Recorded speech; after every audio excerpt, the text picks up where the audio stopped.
Mapagpalang umaga po muli. Morning, Pastor. Morning po.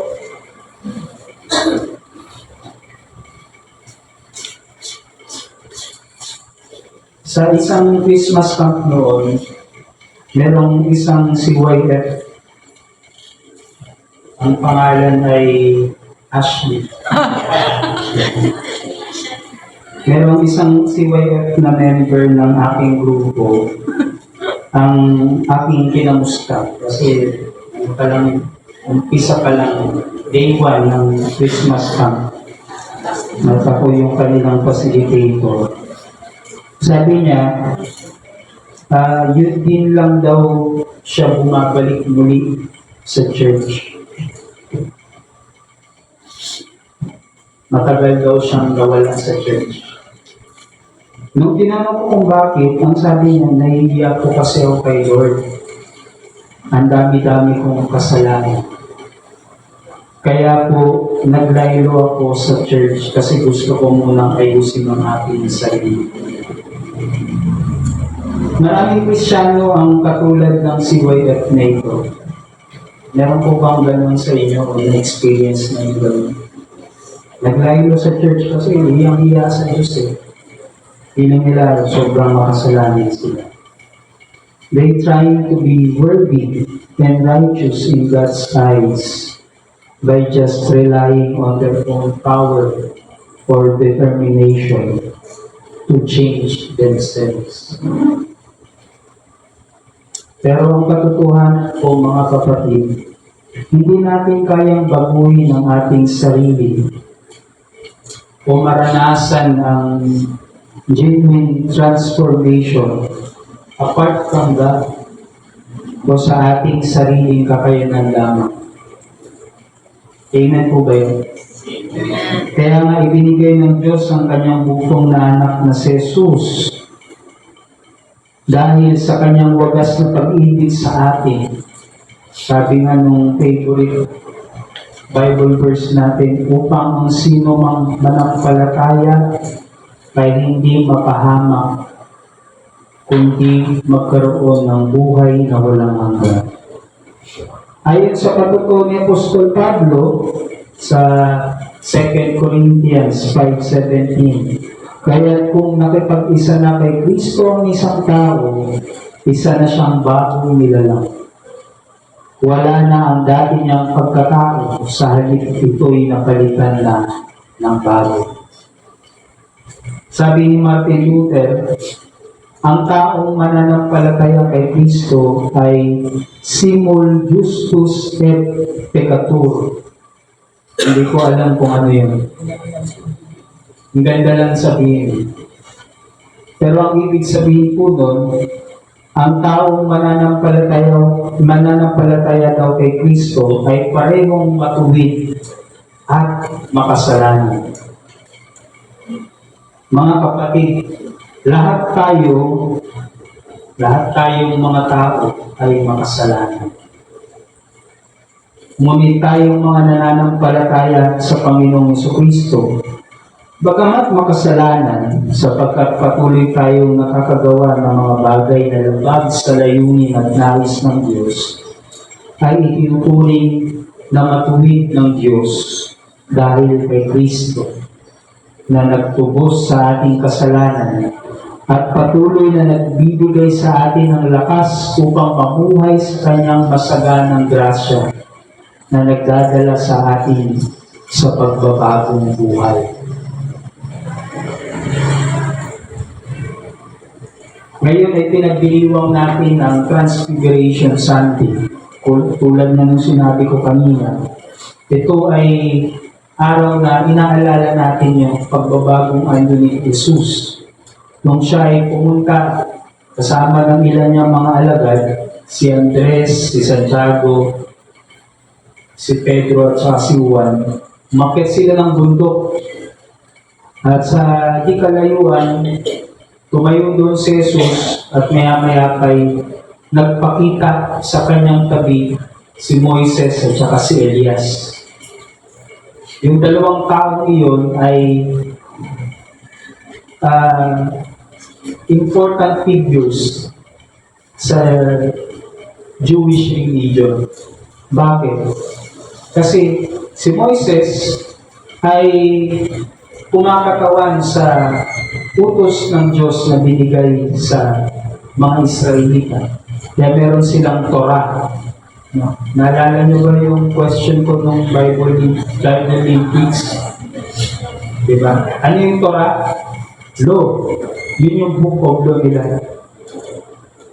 At si Elias, kumakatawan sa mga propeta. Nagsimula kay Elias ang tradisyon ng mga propeta sa Jewish tradition. Kaya meron silang ketubim. Alam niyo yung ketubim? Hindi niyo rin alam. Yan yung books ng mga prophet sa Jewish religion. Kaya yung kabuuan ng Hebrew Bible, tawag nila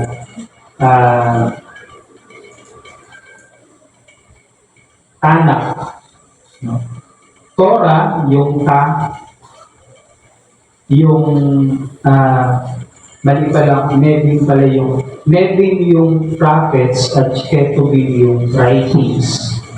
Yun yung major division ng Hebrew Bible. At si Moises at si Elias ay dalawang pangunahing mga tao sa pananampalatayang Hudyo.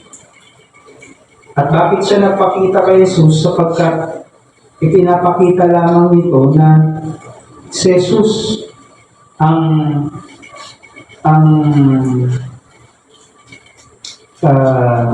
katuparan ng kautusan ng Diyos at ang mga ulat ng propeta. Sa kanyang pagbabagong anyo, ipinapakita lamang na inakap ni Jesus ang kanyang pagiging tao upang mas makita ang kanyang pagiging Diyos. Sabi nga nila, it is to becoming human that we experience divine. Nakakalimutan natin na ang tao hindi lang basta makasalanan. Siya ay bahagi ng Diyos. Tayo ay nilikha sa larawan ng Diyos. Kaya may connection tayo sa Diyos. Pero laging nangunguna sa atin yung kasalanan. Kaya tayo nanghihina, kaya nawawalan tayo ng gana. Kaya lumalayo tayo sa Diyos. Pero dapat mas lumapit tayo sa Diyos kapag tayo ay nanghihina, di ba? Kung makikita nyo at babasahin nyo ang buhay ni Elias. Si Elias ay isang propeta. Isa siya sa mga pangunahing tao sa pananampalatayang Hudyo. Pero bagamat si Elias ay isang propeta, naging makasalanan din siya.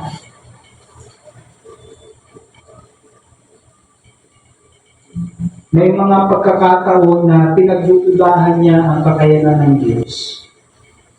Nung siya ay tinutugis ng maraming propeta ni Baal, gusto niya ng pagpakamatay. Hinihiling niya sa Diyos na bawiin na yung kanyang buhay. Kasi natatakot siya dahil marami yung mga kalaban niya, pero siya mag-isa lang. At ang piling niya, para siyang pinabayaan ng Diyos. Kahit na ganoon si Elias, siya yung naging makasalanan. Kahit si Moises, kaya kasi Moises hindi nakarating sa lupang pangako, natanaw niya lang sa malayo. Kasi nagrebelde rin siya sa Diyos. Pero ang mga taong ito ay hindi tinignan ng Diyos ng isang na kanyang mga alagad na isang makasalanan. Sila tinuri pa rin ng Diyos na matuwid. Si Elias, sabi ko nga kanina, ay isang propeta, ngunit makasalanan din. Gayunpaman, itinuring siyang matuwid ni Yahweh. Kaya nga siya kinuha papunta sa kalangitan niya. Hindi siya namatay katulad ng mga naranasan ng maraming tao. Meron na ba kayo nakitang tao na hindi namatay, kinuha na lang sa langit? Wala pa. Ako rin wala pa. Nakakakilabot yun. Pero si Elias daw, kinuha ng Diyos sa langit. Itinuring na matuwid si Elias ng Diyos. Bakit gano'n? Bakit sa kabila ng pagiging makasalanan, kaya tayong ituring ng Diyos na matuwid? Sapagkat ang Diyos ay maibigin, mapagpatawad, at buong punong-puno ng grasya para bigyan tayo ng maraming pagkakataon sa ating buhay na manumbalik sa Kanya. Ganun ang kalakasan ng Diyos.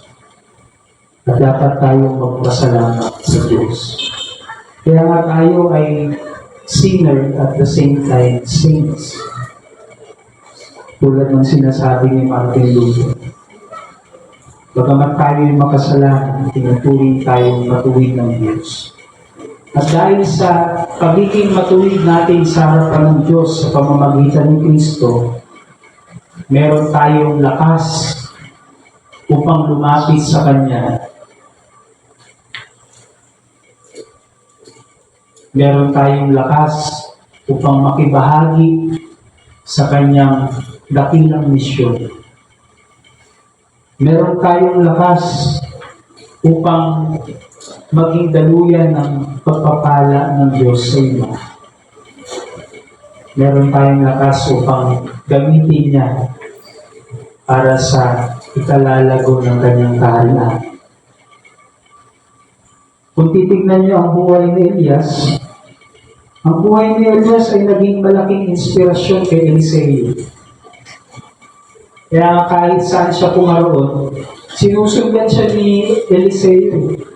Ayaw siyang iwan kahit na sinabi na ni Elias sa kanya, maiwan ka na dito. Pinapapunta na ako ni Yahweh sa ganitong lugar, kukunin na ako.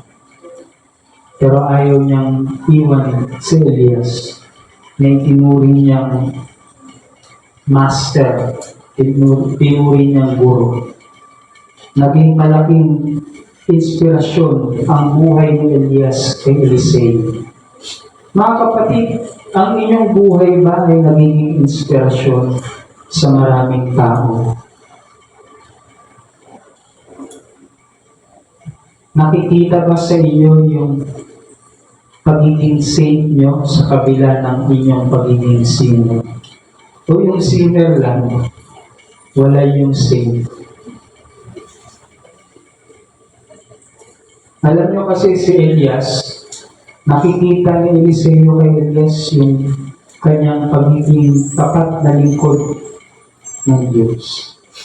Kahit na sa maraming pagsubok ay sumablay siya, itinuring ni Eliseo si Elias na magandang modelo ng pagiging isang propeta.